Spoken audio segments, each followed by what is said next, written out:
내가 첫 번째 그 부처님이 이제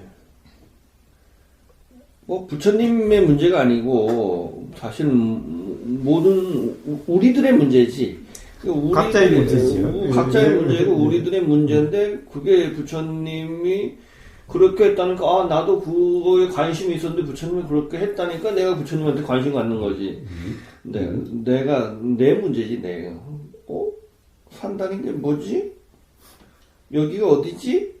이런 근원적인 문제가 있고 부처님이 그런데 그런 문제에 관해서 나보다도 열심히 오래전에 2600년 전에 했네. 그리고 그런 걸 통해서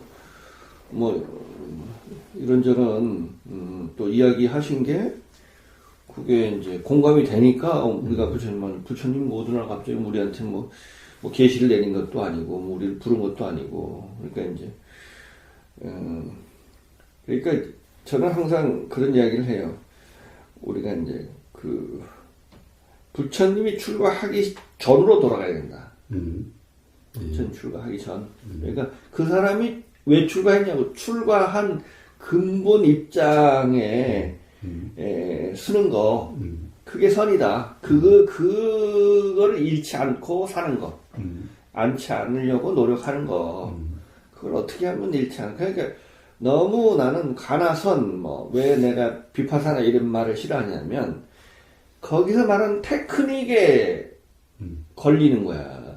그 근본 문제를 그 테크닉이 조금 도움을 받기 위해서 이런저런 테크닉이 그 관점에서는 테크닉을 이해해야 되는데 테크닉 자체가 테크닉을 가졌던 근본 의심을 가져지는 건 아니거든요. 이 테크닉이 근본 문제를 해치는 경우가 더 많아.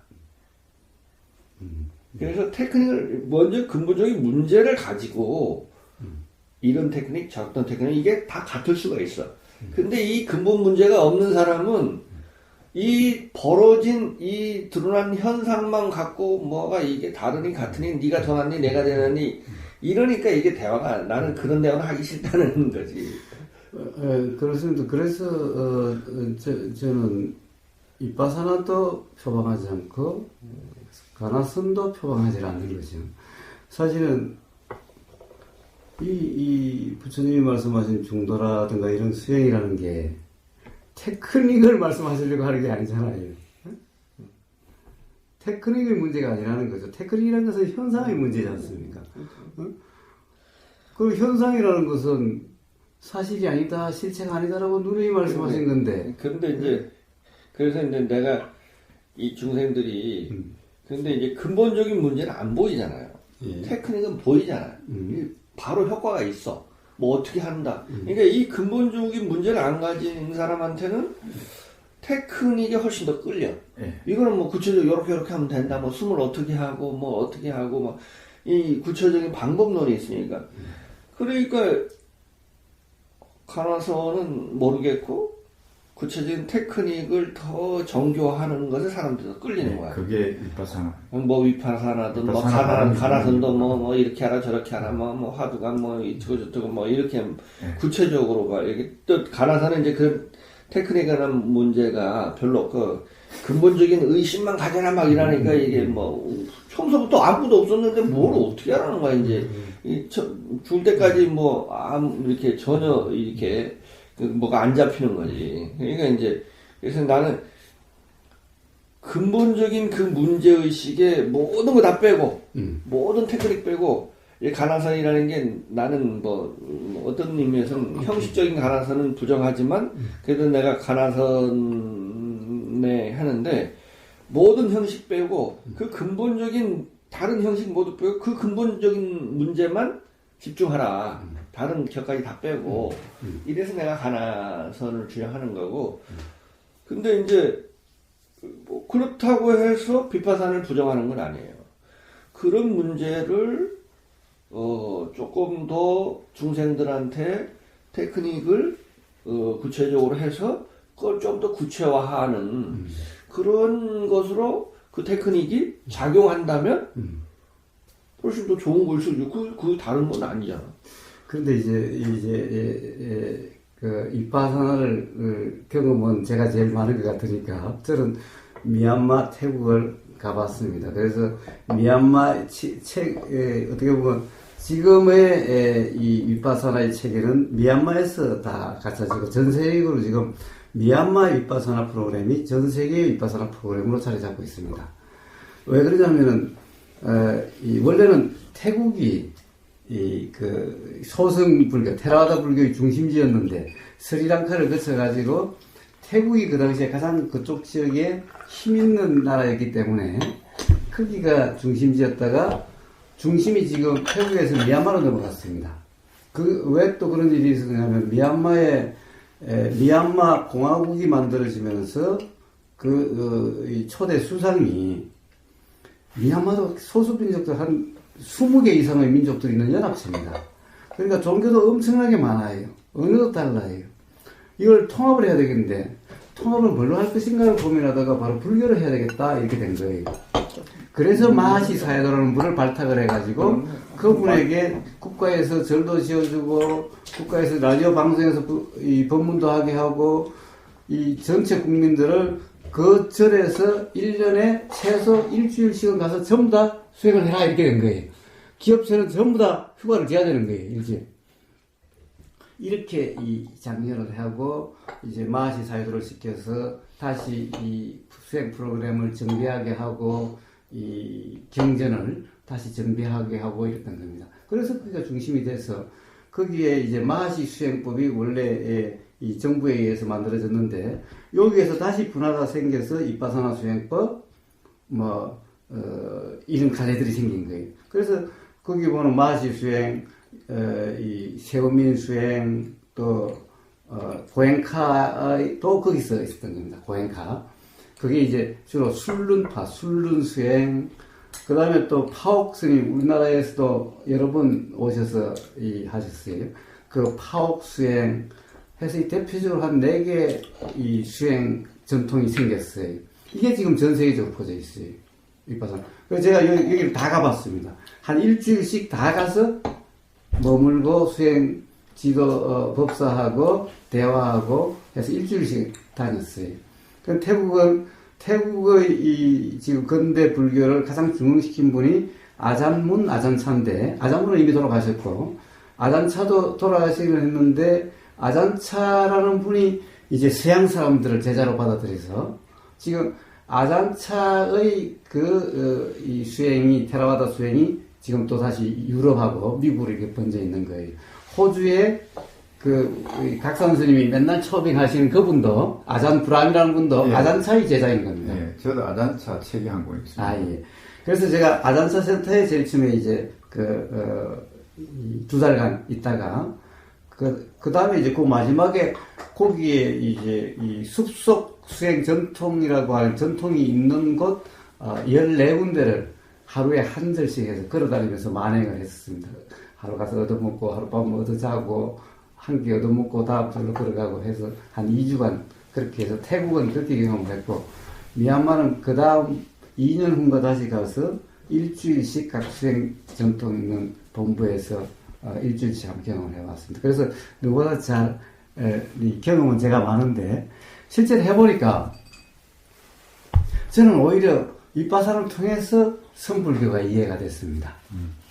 그래서 오히려 위파사나를 통해서 선불교가 이해를 됐고 오히려 지금은 선불교에 오히려 더 가까운 위파사나 쪽하고는 오히려 더 멀어진 것 같은 이런 상황이 된 겁니다. 물론 저는 뭐 선도 표방하지 않고 위파사나도 표방하지 않습니다만은 오히려 맨날 이야기하면 중도 8 정도죠. 중도 8 정도입니다.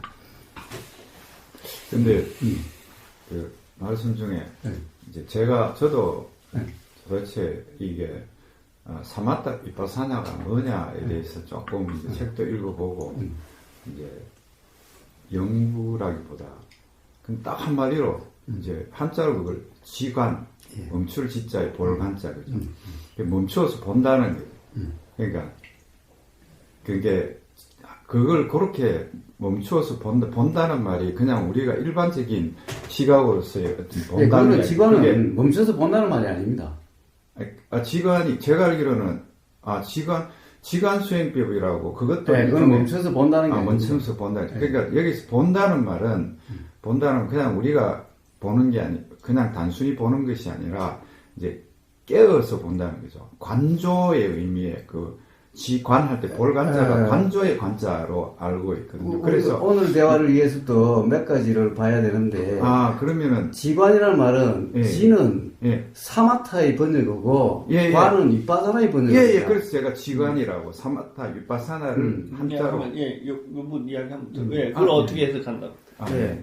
그렇지. 그러니까 네. 멈춰서 본다. 사마타와 위파사나를 동시에 수행한다. 이런 건 없습니다. 그래서 그것은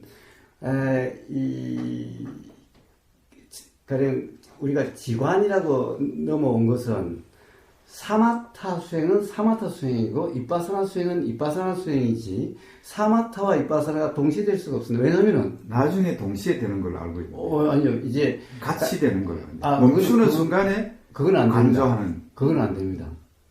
그래요? 네, 그건 안 돼. 그건 좀 오해를 하신 거예요. 단지 아마 소천님이 말씀하신 것은 육조 해능 스님의 선정과 지혜가 다르지 않다. 어떻게 보면은 별개가 아니다. 라고 하는 거기서 선정과 지혜를 할 때 이때의 정을 잘못 오해를 하면은 이 사마타 지라고 생각할 수가 있어요. 왜냐하면은 우리가 선정할 때, 삼매할 때 이 정을 이 이빠사나 쪽에서는 사마타로 그리고 인도의 고대 삼매 수행 요가라고 할 때 거기 정입니다. 그게 정입니다. 그래서 이 정을 사마타로 해서 초기 불교에 가면은 본삼매, 근접삼매, 찰나삼매 이런 말이 있어요. 본삼매는 온전히 몰입돼서 인도의 요가의 그때의 삼매여서 그때는 아무것도 알아지지 않는 상태입니다. 그러니까 윗바사나는 알아지는 상태여야 돼요. 그런데 그 삼매의 상태는 알아지지 않는 상태입니다. 그렇기 때문에 두 개가 동시에 될 수가 없어요. 제가 그 말씀을 제가 지금 이해가 되거든요. 그러니까 맞아요. 지금 네네. 그래서 이 지관이라는 말은 우리나라에서 이 지관이라는 것은 한자에서 지관은 사마타 이빠사나라고 번역합니다. 그래서 사마타 수행은 사마타 수행이고 이빠사나 수행은 이빠사나 수행인데 조계정에서 지관 경수라고 이야기하는 것은 또는 정의 쌍수라 이야기하는 것은 이거는 그거하고는 다릅니다. 그 지관하고는 달라요. 그러니까 육조 해능스님이 말씀하신 선정과 이 정과 해가 다르지 않다라고 하시는 그 말씀에서 비롯된 거예요. 근데 알겠습니다. 근데 그렇게 해능 스님의 쌍수와 사마타 위파사나를 같이 보는 경우도 저는 있더라고요. 왜냐하면 여기서 단지 그 지관이라 할 때 멈춘다는 그것이 우리가 흔히 말해서 그러니까 일상생활에서 멈추고 틀고 앉아 있고 아니면은 우리의 어떤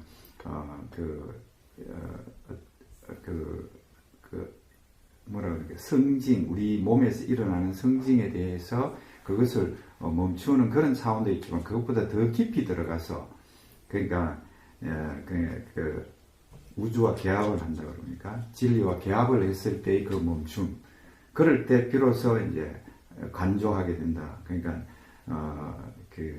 그렇게 봤을 때는 이 지관 즉 사마타와 위파사나가 이제 시작은 수행은 사마타 수행, 위파사나 수행을 하지만 그러나 결국은 종국에서는 사마타와 위파사나가 하나다.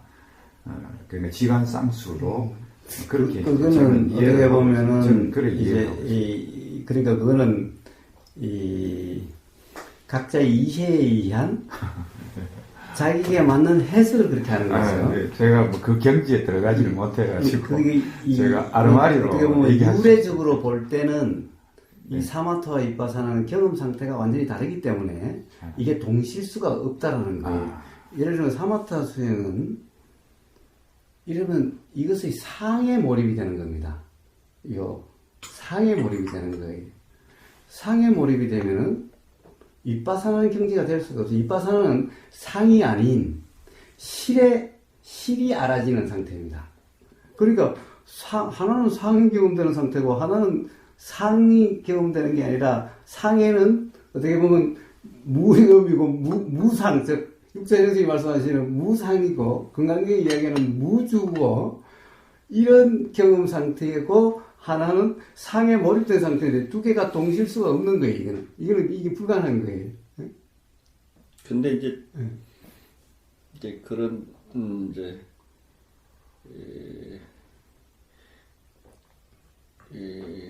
기관이라는 게 뭐 근데 특히 이제 대승불교 뭐에서는 특히 이제 막 대승기신론 같은 데서 근데 가장 뒤쪽에 보면 그 이제 수행 방법론으로 이제 선정 이야기할 때 선정이란 뭐냐 할 때 이제 지관이라고 말하거든요. 그때는 우리 선생님 말하고 전혀 달라요. 우리 선생님 말하고 거의 비슷한데 말로는 지는 모든 번뇌를 멈추는 거죠. 쉬는 건데 그리고 관은 관찰을 하는 거예요. 있는 바 실상을 관찰하는 건데 말이 달라요. 전혀 다른데 이게 다르면 안 된다는 거예요. 지가 되면 이 지 안에 관이 있어야 이 지지 그냥 멈추고 아무 생각이 없으면 목석이 되는 거고 관이 되려면 지가 번뇌가 있는 상태에서 실상이 안 보이지 번뇌에 의해서 왜곡되기 때문에 지와 관이 말은 출발도 다르고 그 의미하는 것도 다른데 지 안에 관이 없는 지는 지가 아니 되는 거예요. 지가 아니라 그렇게 설명해요. 기신론에서 기신론에서 이제 그렇게 설명하고 관도 이게 이제 말하자면 이제 선불교에서 이제 두 개가 있잖아요. 뭐 조동종 같은 데는 지를 강조해. 지관타자 무조건 앉아라. 앉아서 가만히 모든 번뇌를 쉬고 있어라. 라고 하는 것을 강조하고 이제 화두선의 가나선 쪽에서는 실상을 관찰하라.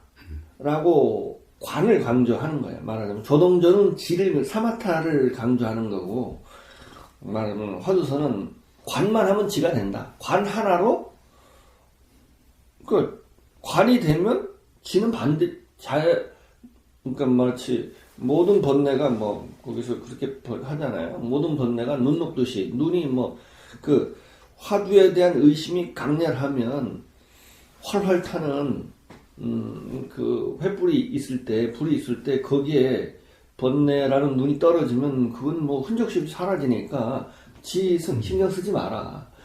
그게 내가 그러한 강한 의심이라는 건 관찰이거든요. 뭐가 진짜인가 하는, 그러니까 의심이 돼야 진짜 관이 된다는 거죠. 그러니까 불교의 그 화두선에서 의심이라는 건 관찰이에요.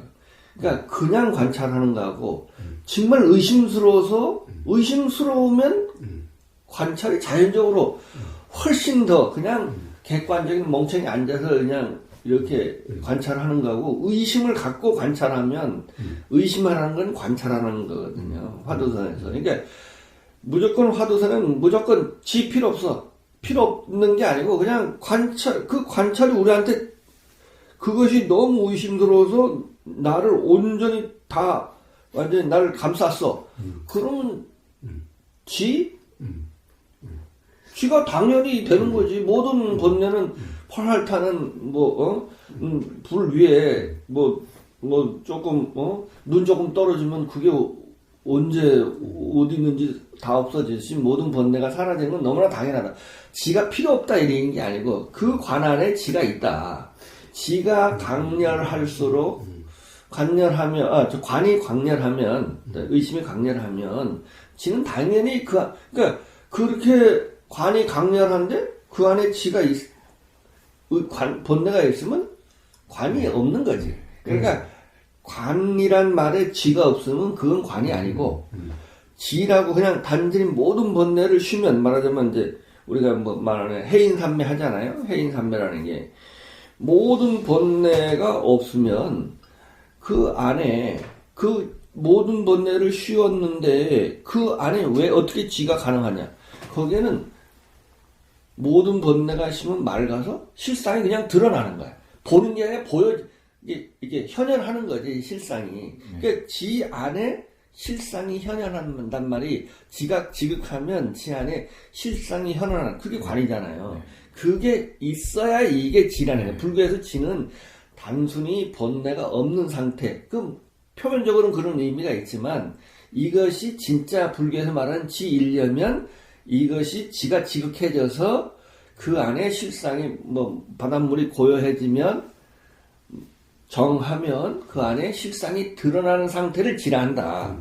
이제 기신론은 그렇게 설명해. 게 지하고 관은 이렇게 언어는 다르지만 그것이 그 안에 그것이 없는 것은 불교에서 말하는 지가 관이 없는 지는 불교에서 말하는 지가 아니고 관에서 지가 없는 관은 관이 아니다. 이래서 이것이 두 개이자 하나이다. 이렇게 설명하는 게 이제 기신론의 설명이 뭐 대승불교에서는 다 그렇게 설명해요. 아주 오르신 말씀이고 제 경험으로도 맞는 말씀입니다. 단지 그래서 이게 그런 이제 이 이빠사나에도 그런 논란이 있는 거예요. 사마타와 이빠사나의 논란이 있는 거예요. 사마타와 이빠사나에 대한 논란이 어디서 촉발되느냐? 저쪽은 철저하게 부처님 말씀에 근거한 수행이다 보니까 8정도에서 이제 8정도의 마지막에 가면은 이제 정 부분이 나오잖아요. 정 부분에 바른 삼매가 이 삼매란 말은 내가 그 앞에 인도에서 브라만에서도 삼매라는 말이 있었던 거예요. 그러니까 이 삼매는 브라만에서 삼매는 사마타 삼매인 거예요. 그런데 부처님이 8정도에서 바른 삼매는 사마타가 될 수가 없는 거예요, 이게.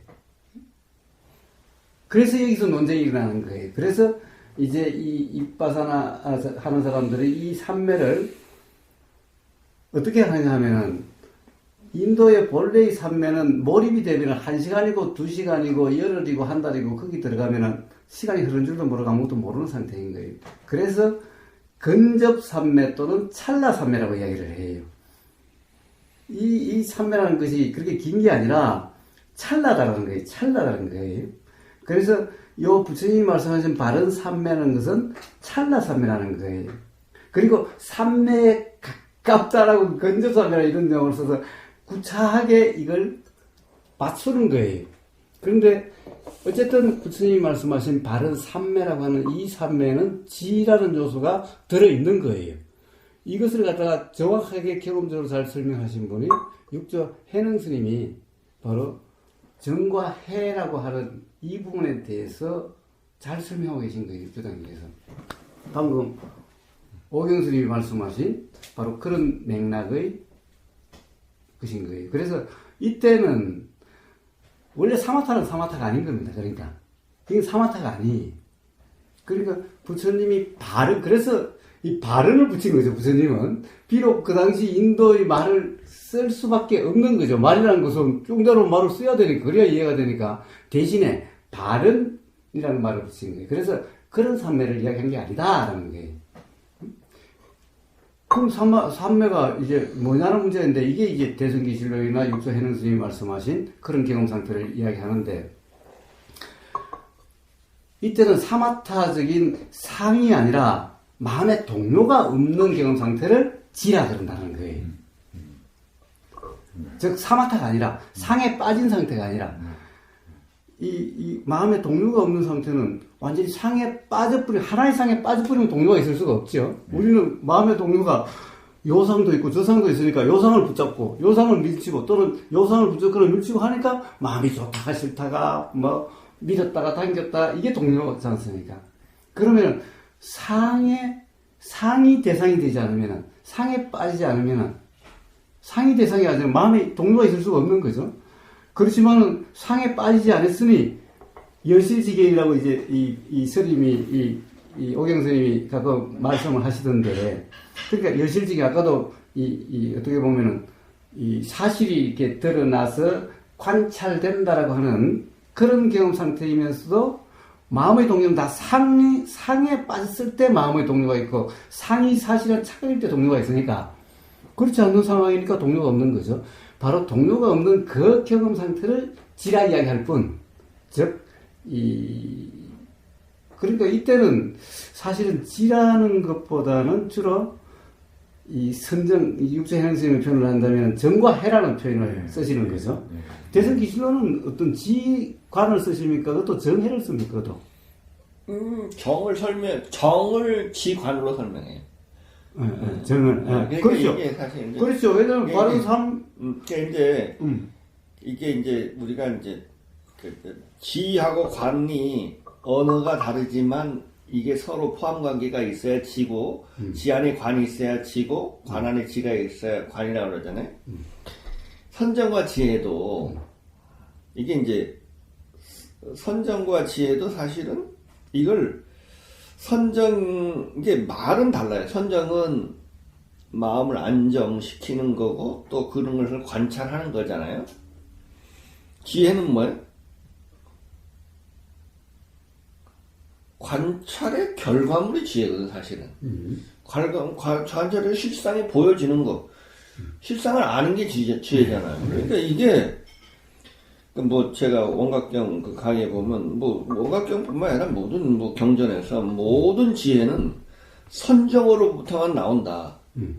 그러니까, 다른 말로 하면, 이 지혜란 말 안에 선정이 들어있는 거야. 그죠? 선정이 없는 지혜는 지혜가 아니지. 우리가 분별해서 우리가 사량 분별로 드러나는 지혜는 지혜가 아니잖아요. 예. 근본의 실상을 보는 관찰력에 의해서 드러나는 것만이 지혜라고 하니까. 그리고, 이제 내가 이런 수행이란 논의를 하는데, 가장 불교의 핵심은 뭐냐면, 불교는 마음 공부하는 게 아니에요. 불교는 이러하여 마음 공부라는 말하면 마음 공부하는 게 수행인가? 선정이라고 하는 게 마음을 어떻게 하는 게 아니에요, 사실은.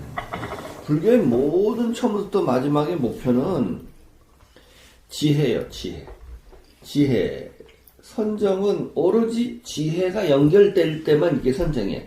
그러니까 선정이라는 게 무슨 황홀견을 느낀다든가, 무슨 신통을 드러난다든가, 이런 것이 드러나긴 하는데, 마음이 안정되고, 이렇게 신비 체험을 하고 하는 건 다 좋은데, 그게 목표가 되면 안 되네요. 모든 선정의, 불교에서 선정은, 이게 존재의 실상을 보는 거예요.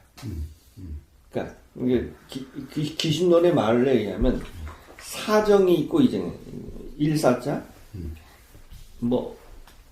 사정이 있고 이정이 있어요. 이치를 궁구하고 이치에 근거한 선정, 이치를 궁구하기 위한 선정만이 이게 바른 선정이라고 그래요. 제가 방금 말씀하시는 게 좀 적었겠다. 그러니까 이제 우리는 자꾸 불교에서는 가장 금강경 오가일 같은 데 보면 이제 원수 중에 원수가 뭐냐면 불교에서 가장 적 중에 진리를 가로막는 가장 큰 적이 마음이에요. 예.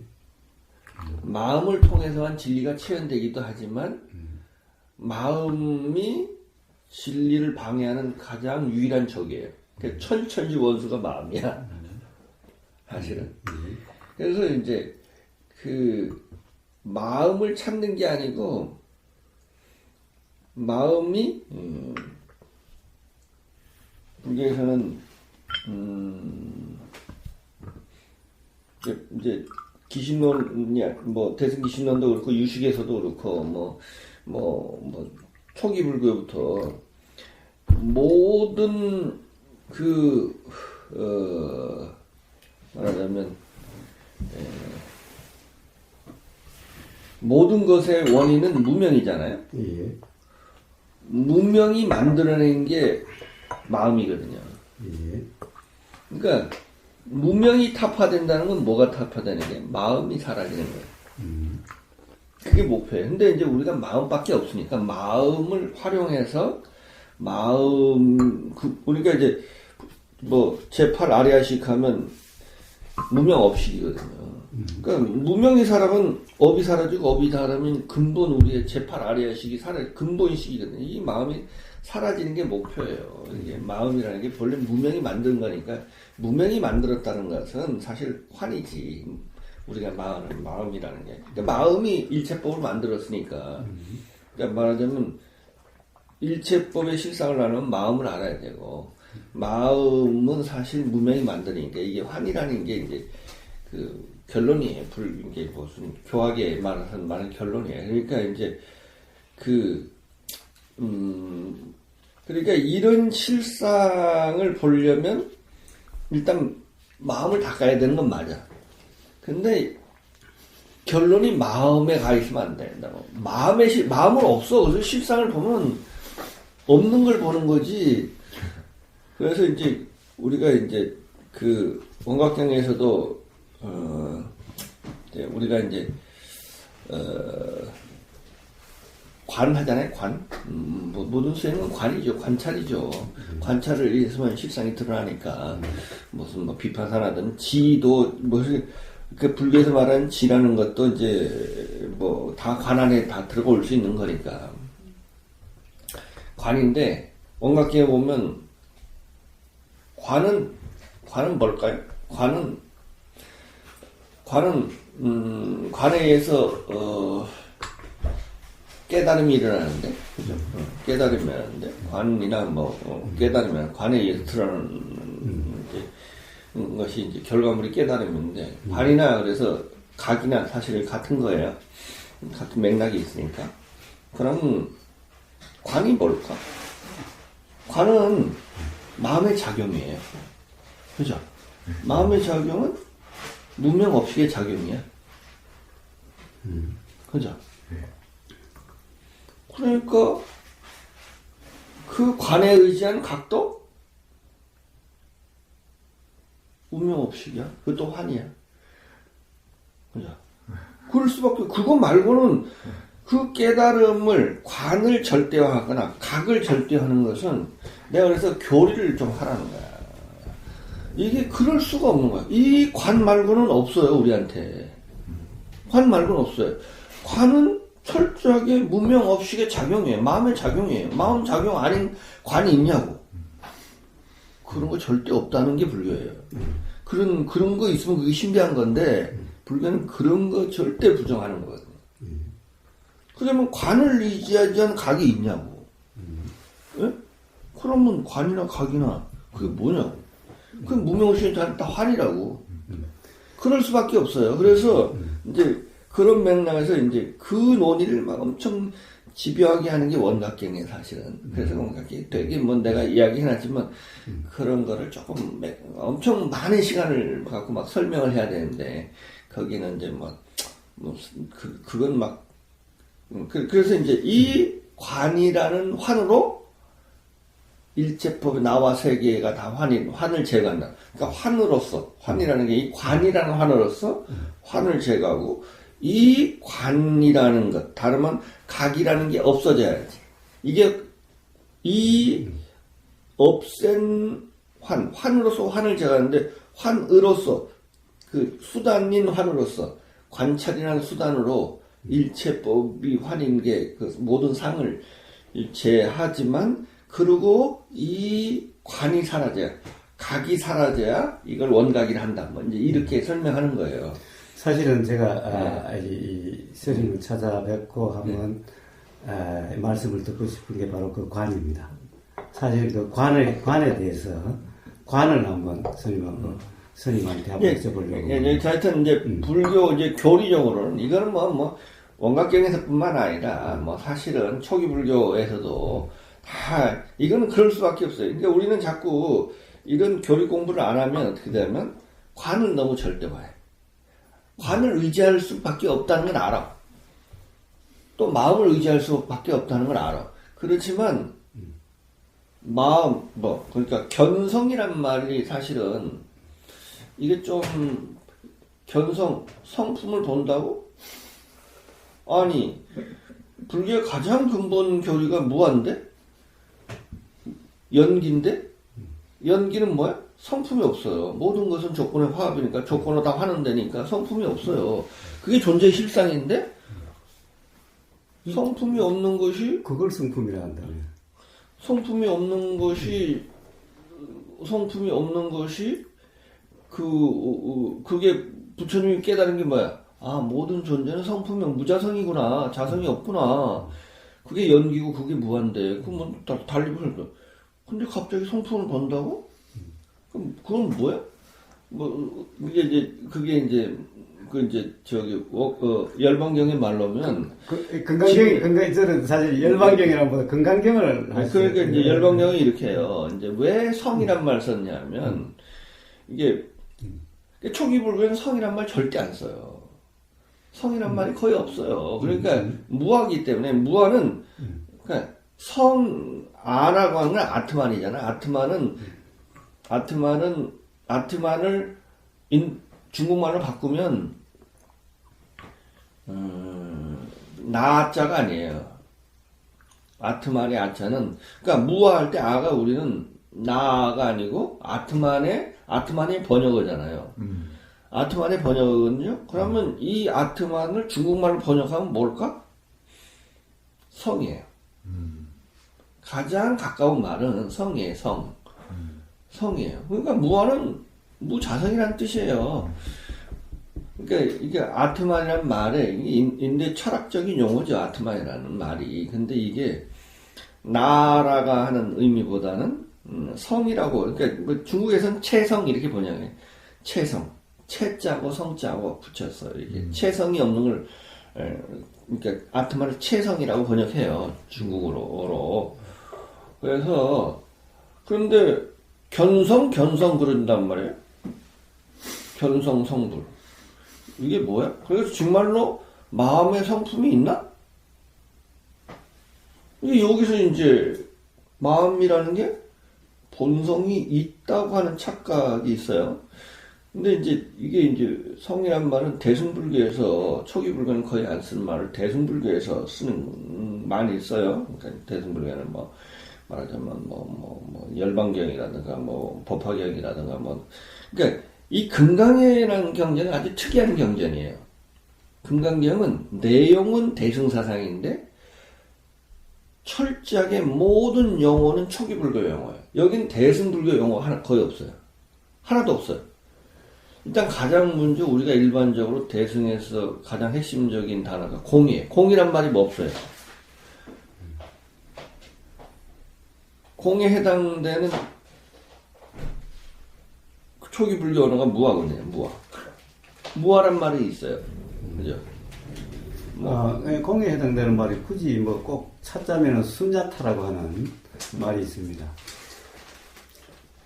아니요, 수냐타가 이제 공에 인도 말인데 수냐타가 수냐타란 말이 금강경에 없다고. 금강경에 공이라는 말이 없다. 그러니까 금강경이라는 경은 특이한 경전이라서 내용은 대승사상인데 모든 언어는 초기불교 언어라는 거야. 초기불교 언어. 그러니까 대승불교 언어인 공이라든가 무슨 자성이라든가 무슨 이런 말이 거의 없어요. 그리고 또 마음을 관한 얘기가 거의 없어요.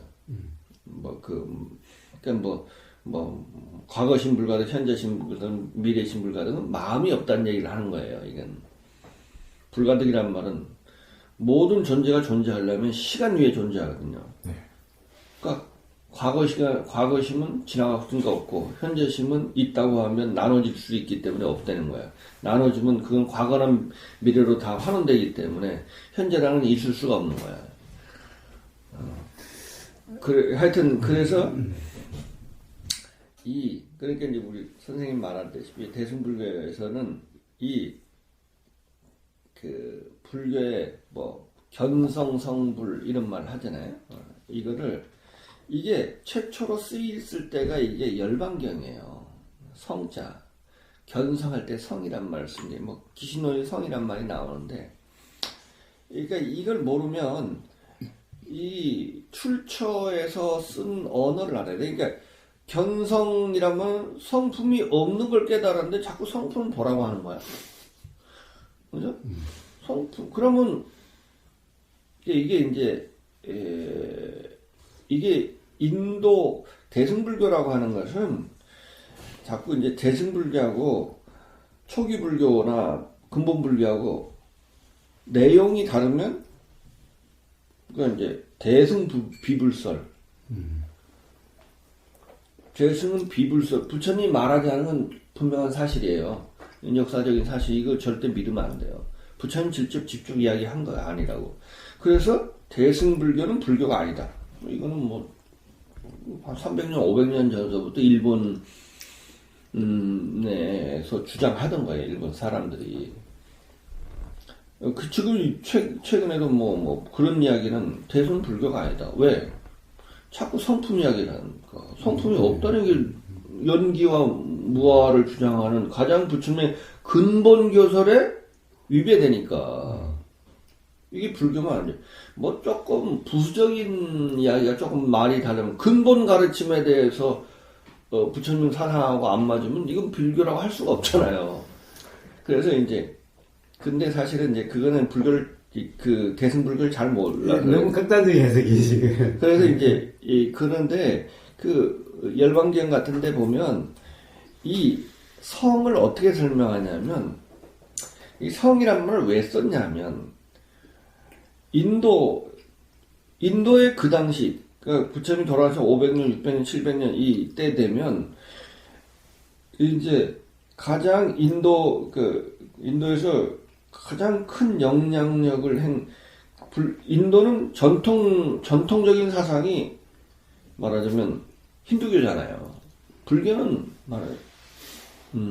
불교는 이단아야, 이단아. 인도의 기본적인 이 사상 체계로 보면. 그러니까, 근데, 아트만이 있다는 것, 브라만이 있다는 게 힌두교의 핵심인데, 부처님이 2600년 나타나서 그런 거 없다. 여기에서 확 뒤집어진 거야. 그러면서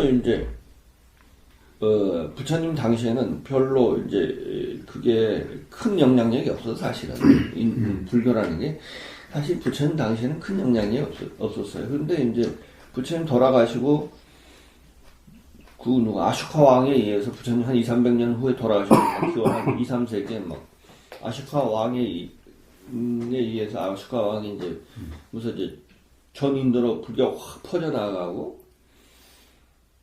그래서 이게 그러면서 영향력이 커지면서 불교하고 힌두교하고 교리 논쟁이 막 엄청 되잖아요. 그러니까 그게 자극을 받아갖고 힌두교가 엄청나게 교리가 발전해요. 그러니까 힌두교가 교리가 발전한 게 다 불교 영향이에요. 그 중에 결정타를 날리는 사람이 나가르주나 용수예요. 용수의 중론 같은 거예요. 공, 무자성, 무아를 논리적으로 증명한 사람이에요. 이 사람은. 중론이라는 책이. 그러니까 인도를 확 뒤집어 놓은 거야. 인도를 확 뒤집어 놓은 거예요. 이게 그냥 공하다가 아니고, 공을 이게 수학으로 증명하신 논증하는 사람이에요, 이 사람이. 이게 굉장히, 논리적으로 증명한다는 게 굉장히 어려운 거잖아요. 이걸 한 사람이. 그러니까 인도를 확 뒤집어 놓은 거예요, 말하자면. 그래서 불교가 지금까지 지명 이름에 나가르주나 꼰다라고 아직도 인도에 나가르주나라는 용수라는 말을 가진 지명이 아직도 있잖아요. 그럴 만큼, 그래서 인도 사상계를 확 뒤집어 놓으니까 이제 그 영향을 받아서 베단타 철학이라고 고도의 무아 사상을 받아들여서 고도의 이제 그 힌두교 철학이 생기는 거예요. 그러면서 이제 이게 싸움이 붙으니까 거기서는 이제 성이 있다는 쪽이잖아요. 그러니까 그러니까 베단타 철학의 영향을 받아서 이제 말하자면 그 상대적 편에 쓰는 언어를 사용해야 이게 논쟁이 가능하잖아요. 그래서 성을 써주는 거야. 성을 써줘서 그 성을 쓰면 어떻게 될까요? 불교의 무아 사상을 성을 쓰면 아까 선생님 말했다시피 이 세상에는 변하지 않는 특징이 하나 있어. 모든 존재가 가지는 특징, 그걸 성이라 해요. 변하지 않는 가장 핵심적인 특징이 하나 있다. 그게 뭐냐면 모든 사실은 변한다는 사실이에요. 그러니까 그걸 말을 바꾸면 이 세상에는 오직 하나의 진리가 있다는 거예요. 자성이 있다는 거예요. 자성. 또는 진짜 성품이 있다는 거예요. 그게 뭐냐?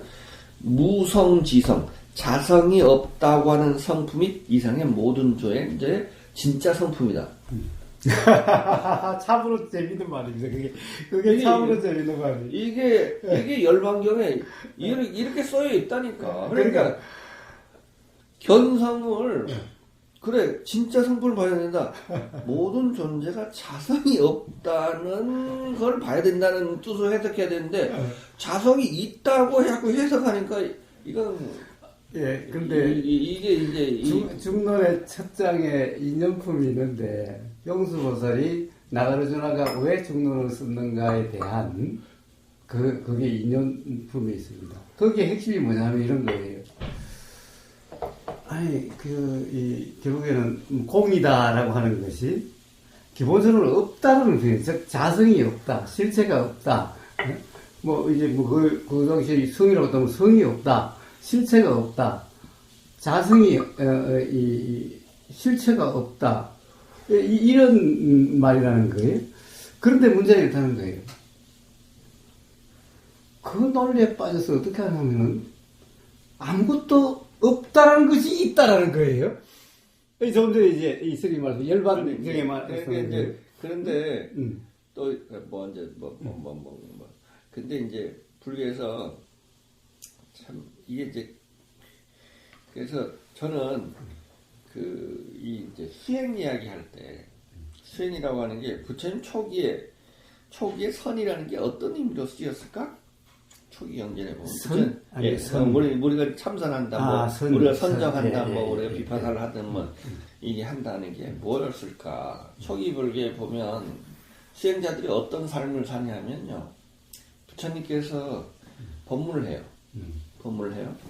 오전에 이게 일상생활이 법문을 하고 오전에 법문을 하면 오후에는 탁발을 하고 밥을 먹고 난 다음에 오후에는 다 숲속에 가서 오전에 한 법문이 사실인가를 잘 관찰해. 그걸 선사라고 그래. 착할 선자에 생각할 선자. 잘 선사하는 거야. 그러니까 그게 사실인가? 이게 사실에 부합하는 거야. 실제로 그러한가를 관찰하는 거야. 착할 선자에 사자가 생각 사자야. 생각 사자. 그러니까 곰곰이 생각하다 이런 뜻이에요. 이게 선이에요. 그게 사실인가? 부처님이 말했다고 해서 사실이 아니잖아요. 내가 그게 사실인지 아닌지를 관찰하는 거라고. 그러니까 그러니까 과학을 할 때도 그냥 막연히 관찰하는 게 아니고 가설이라는 게 있어요. 그러니까 교학은 가설 같은 거야. 가설 같은 거야.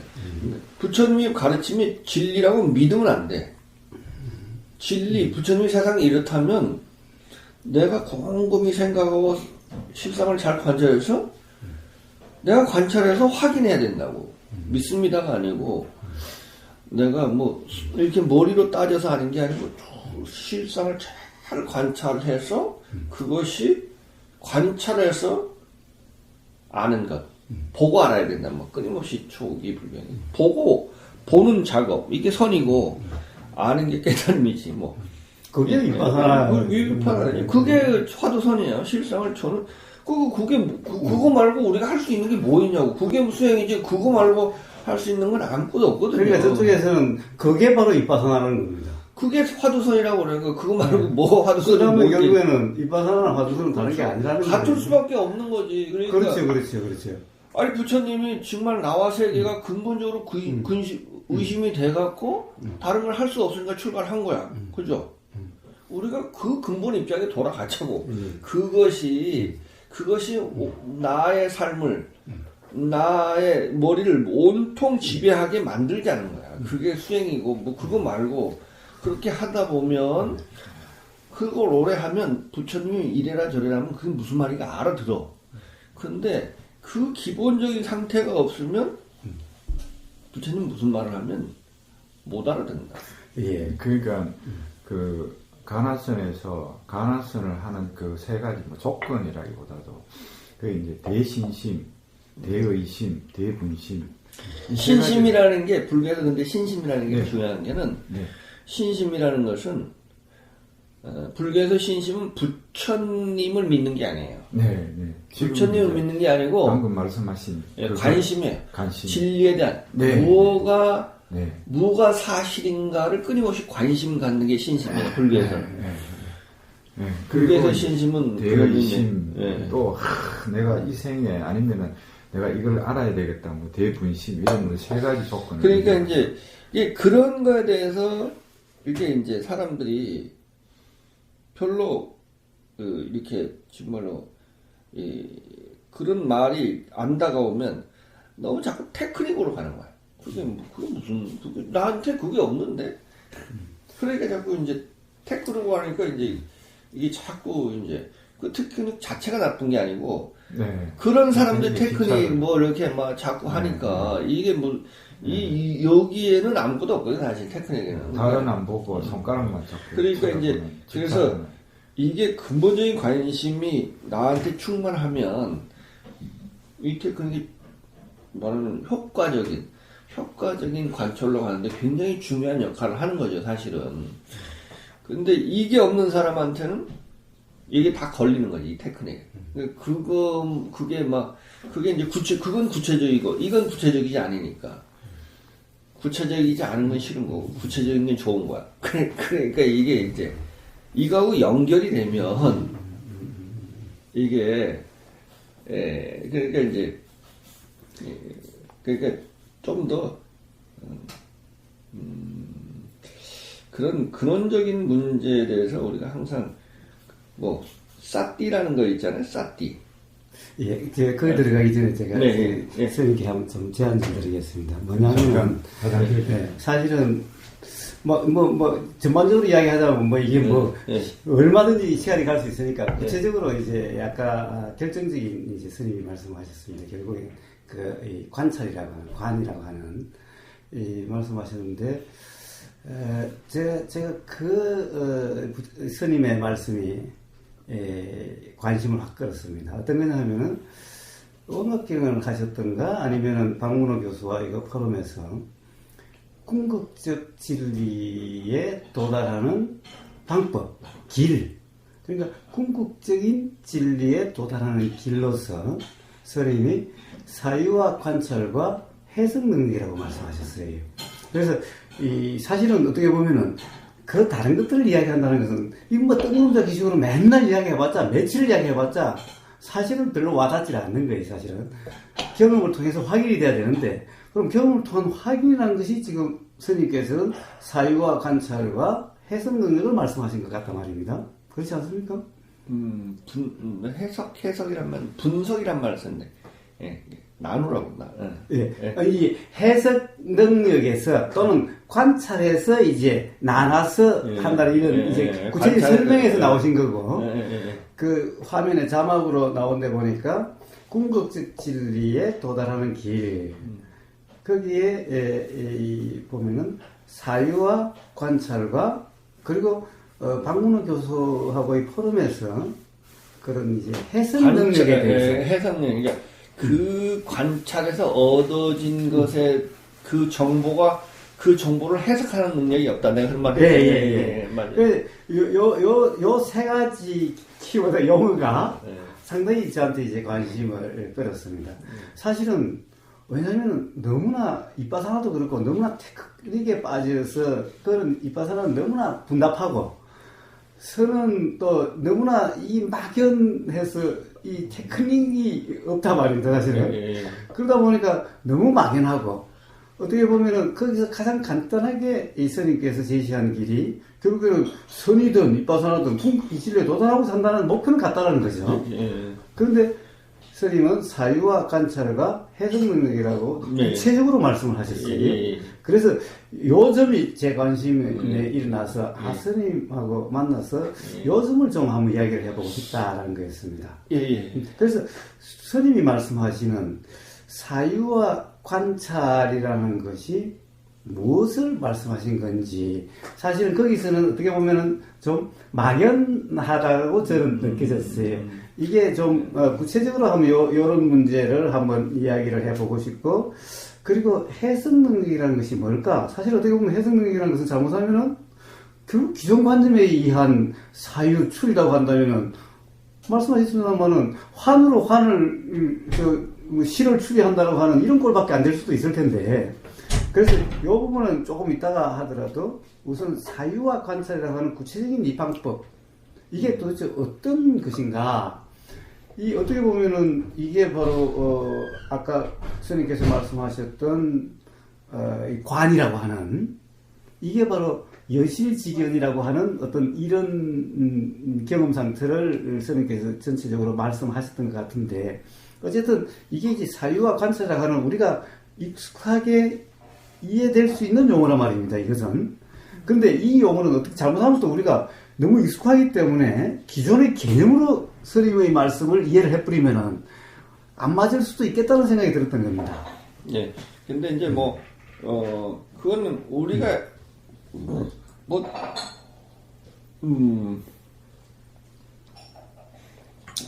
첫 번째 그 사유와 관찰이란 말은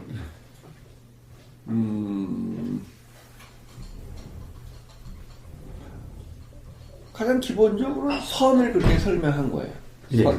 선이라는 게 뭐냐? 우리는 선이라는 걸 막 자꾸 신비체험 자꾸 이렇게 하는데 선이라는 것은 나는 그래서 선이라는 말을 비파사나로 관으로 써야 된다. 관찰이에요, 관찰이고 또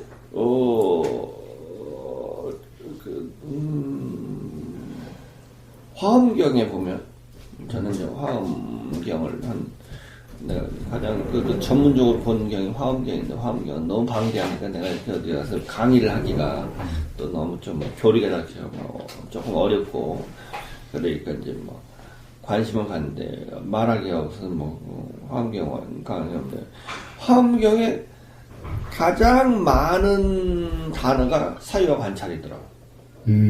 재밌네, 이거. 오늘 새로운 발견을 저는 제대로 읽어보지도 않았습니다만은. 사유와 관찰이라고. 무조건 사유와 관찰을 하라는 거야. 무조건. 이 말끝마다 화엄경은 그 이야기를 하더라고. 사람들은 왜 이야기를 안 하지? 나는 끊임없이 그게 보이더라고. 예. 그러니까, 불교에서는 화엄의 우리가 이상한 일중일체 다중일 일미진종 함시방 하나의 티끌 안에 우주법기가 들어있니? 이것이 그냥 관찰을 통해서 드러나는 사실이라는 게 그게. 예. 그게 관찰을 통해 실상이 그러하다는 거야. 그게 이상한 게 아니야. 근데 이 사실은 관찰이라는 이 말이 세상 사람들이 쓰는 그 관찰과 화엄경에서 쓰는 그 관찰이라는 말이 즉 이제 어떻게 보면 관찰은 스님은 결국 관이라는 거죠. 한자로 쓰면은 뒤에 찰자를 빼도 사실은 될 수 있는 말이라는 거죠. 그럼 그 관이라는 것이 세상 사람들이 개념적으로 이야기하는 그런 관찰인가? 또 아까 이 부처님 당시에 부처님이 아침에 이제 법문을 하시고 그 다음에 이제 탁발해서 공양을 하고는 전부 다 그럼 숲속에 들어간 데 가서 오늘 그 법문을 한번 확인을 해서 자기 자신이 확인이 돼야 될 테니까 결국 그 한 달은 그때 이거를 뭐라고 그러셨죠? 가서 뭘 하라고 그러신다고 그러셨죠? 선사. 네, 선사. 자, 선사라고 하는 게 그 스님은 그것이 일종의 관이라고 말씀하실 수도 있을 것 같은데 예. 그렇다고 한다면 도대체 선사라고 하는 것이 관이라고 하는 것이 세상 사람들이 이야기하는 그런 관찰 또는 그거와 같은 건가? 아니면 그렇게 이해를 하다가는 뭔가 오해가 있어서 잘못된 길로 빠질 수도 있다라고 하는 어떤 그런 우리는 없는 건가? 그 점을 갖다가 한번 스님께 더 구체적으로 이야기해 여기서 보겠습니다. 이제 그 제가 이해하고 있는 관은 그 이제 세상 사람들이 보는 관이 아닌 그 비무의 관. 아니 그렇게 제가 생각할 때 일단 어떤 사물을 봤을 때 그 사물에 그러니까 집착하지 않는 제가 이제 제 생각으로는요. 그 어떤 공의 관점에서 보는 관이 아닌가. 저는 뭐 그 생각을 하는. 아니 일단은 네. 우리가 써는 모든 언어는 네.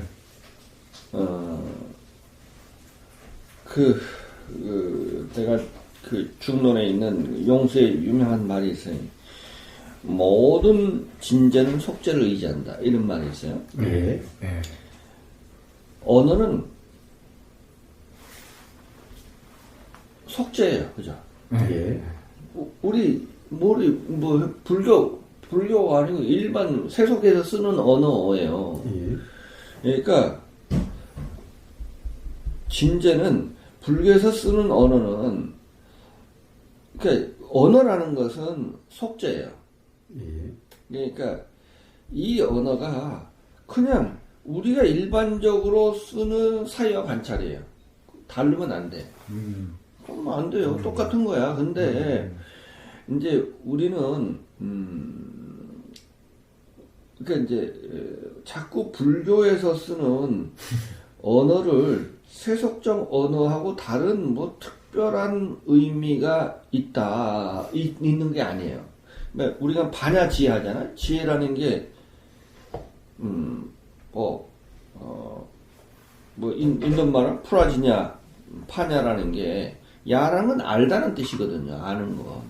아는 거예요.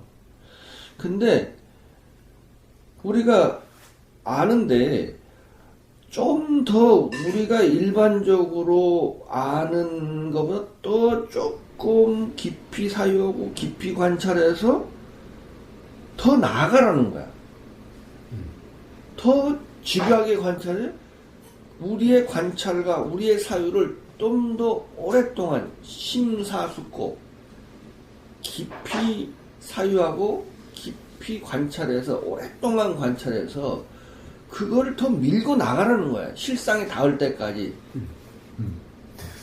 진리가 드러날 때까지. 그러니까 우리는 우리의 관찰이나 사유가 여기서 뱅뱅뱅뱅 돈다는 거야. 이걸 더 많은 시간과 더 집중력을 갖고 정성을 들여서 이거 더 밀고 나가라는 거예요. 그거 이외에는 없어요. 그때 막 그래서 제가 말씀을 우리가 일반적으로 아는 사유와 관찰의 의미인데, 그러니까 우리는 상식적인 수준을 못 벗어나잖아요. 근데 그걸 더 끌고 나가면 부처님이 세상을 설명한 데까지 우리는 나와 세계가 있어요. 우리의 관찰로는 그게 안 드러나. 그죠? 나와 세계가 있는데 왜 공해 이게 다 어떻게 환이냐고. 다 실제지. 이게 왜 환이야. 근데 아니다. 더 생각해봐. 더 관찰해봐. 그거 공을 아는 방법은 관찰밖에 더 집요하게 생각하고 더 집요하게 사유하고 관찰하는 밖에 공을 이해하는 그것 말고 공을 이해하는 방법이 어디 있겠냐고. 실상이 그게 존재의 실상이라면. 근데 아까 그러면은 여실직견이라는 것은 여실직견이 있는 바 그대로가 드러날 때까지. 드러날 때까지. 그렇죠. 지금 관이라고 하는 그 자체가 여실직견이 아니라. 그렇지, 아니죠. 관을 우리도 다 사유하고 관찰해요. 근데 우리의, 부처님이 보기에는 우리의 사유와 관찰은 실상에 못 닿는다고. 겉으로 드러나는 상에 걸리고, 그것의 한계가 너무, 그러니까 말하자면, 열심히 보긴 하는데, 전도 몽상이지. 말하자면. 두 가지 점을 한번 선생님께 한 말씀 드리겠습니다. 하나는, 우리가 통상 쓴다는 말에, 본다 또는 듣는다는 말이 있습니다. 본다, 듣는다. 이거는 뭐 견이라고 하든, 뭐 관이라고 하든, 뭐 뭐라고 이름하든, 누구나 다 본다, 듣는다 이야기합니다. 그런데 가령 이 수행이라고 하는 이런 입장에서 이런 상태의 본다와 중생들이 본다라고 하는 것을 같은 경험 상태라고 보기는 어렵지 않나라고 하는 측면에서 하나 문제를 제기하고 싶어요. 왜냐하면 중생들은 내가 보고 내가 지금 보는 것은 아예 이 상을 본다죠. 근데 사실은 예를 들어서 남자를 본다라고 하는데 눈이 남자를 보는 게 아니라 눈의 경험이 있으면은 생각이 남자다라는 해석이 일어나는 거죠. 그러니까 이제 근데 그 본다고 하는 게 내가 불교에서의 본다와 우리가 일반적인 본다의 의미가 같으냐 다르냐. 그래서 가령 중생 소위 말해서 이제 중생이라고 하면 모르는 사람은 아예 남자가 보인다는데 가령 어떤 유식이라든가 아비담마라는 데 보면은 남자가 보이는 게 아니라 뭔가 이 망막에 뭔가가 경험되면은 요것에 대한 해석이란 상이 남자냐 여자냐라는 거죠. 그러면 분명히 이거는 상은 눈으로 알아지는 게 아니라고 얘기를 하지 않습니까? 그러면 이건 경험이 다른 경험이죠. 이제 수행자는 이 이해가 있어서 상으로 보지 않는 거죠. 상으로 보이는 게 이런 착각이 없는 거죠. 그냥 보이는 그대로죠. 상은 알아지는 그대로죠. 이게 이제 근의 원통이라고 이제 이야기를 하는 그런 개념인데, 어쨌든, 그런데 중생은 아예 남자를 그것도 또 본 주체가 있어서 내가 저 남자를 아예 봤다는 거죠. 처음부터 이 경험 자체가 그냥 본 경험이죠. 그렇지만은, 이 수행적인 이빠사나라고 하는, 또는 이 도라고 하는 경험은 그렇게 되면 반드시 욕심과 화로 끌려가게 되는 거죠. 벌써 남자를 규정해버렸으니까. 그런데 이 남자를 본 게 아니라, 이 본 것은 사실은 남자다 여자다 할 게 아닌 어떤 경험인 거죠. 그래서 이게 실이라는 거죠. 여실지견이라는 거죠, 이게.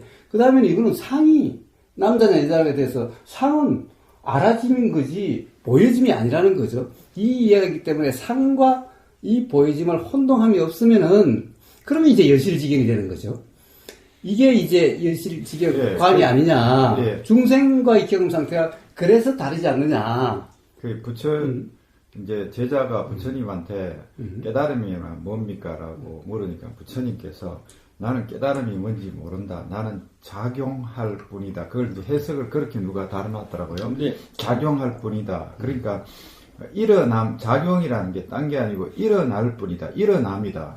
그러니까 어떤 우리가 사물을 볼 때 그 사물을 방금 말씀하신 대로 있는 그대로를 보는 것이 아니라 어떤 상을 갖고 보는 것, 즉 깨달음의 경지라는 표현이 그렇습니다만 하여튼 방금 얘기하신 걸 저는 이제 이해하기를 그게 단순히 어떤 분별심으로 어떤 남자를 볼 때 그걸 남자로 보는 것과 단지 그 보는 일어남.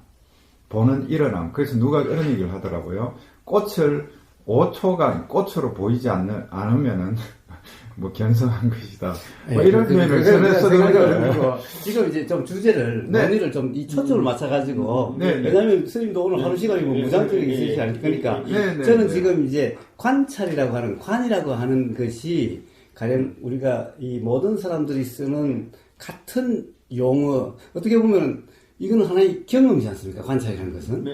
그러니까 같은 경험 상태라고 할 수 있겠느냐, 이런 문제가 있다면은. 네. 또 하나는 이런 겁니다. 부처님이 초전법륜경을 하셔서 중도 8정도를 설명하셨단 말입니다. 그 다음에 두 번째는 무화경을 설하셨답니다.